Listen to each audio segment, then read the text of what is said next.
Na hapa kuna pesa nyingi ambazo kwa hizo kama ni wewe ungekuwa unafanya kazi hapa miaka 40 years na hawa watu wengi wote, hiyo total 40 years ungekuwa umeweka pesa ngapi? Hapo ukiangalia magari imebomolewa, ingine ilikuwa inapigwa ni kama magari imekosea mtu usiku, mkiangalia ilikuwa inainuliwa juu na kutupwa kando.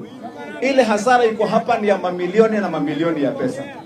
Lakini ile kitu mimi nimesema na vile wakili amesema, nataka nijibu ya kwamba kama hatutapata haki, ya kwamba sisi tulikuwa na court order, mimi nitakuja hapa, hawa wachungaji wakinilete, nimefanya kazi miaka 40, kwa siku 40 nitakaa hapa kwa hii mabati yenye wamenibomolea kazi yangu 40 days, na nitafast bila hata kukunywa maji, nikikaa hapo mchana na usiku mpaka jawabu na jibu itoke ya kwa nini mimi ninakuja kuteswa. Ni makosa gani nimefanya?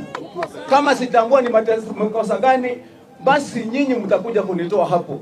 Kama jibu haitakuja, nitapanda hapo juu, nitakaa hapo mchana na usiku for 40 days fasting until the truth and until justice is done to me. I want to know what is this that I have done. What is it? Ni kitu gani nimefanya ya kwamba hata kwa nyumba yangu siwezi kukaa na amani, kazini siwezi kwenda na amani. Sasa mpaka hata hapa kazi Nairobi siwezi kukuja na amani, siwezi hata kwenda kwa mikutano zangu, kazi siwezi fanya. Ni makosa gani jameni nimefanya ambaye kila saa lazima niandamwe? What is it? Yeah. Thank you.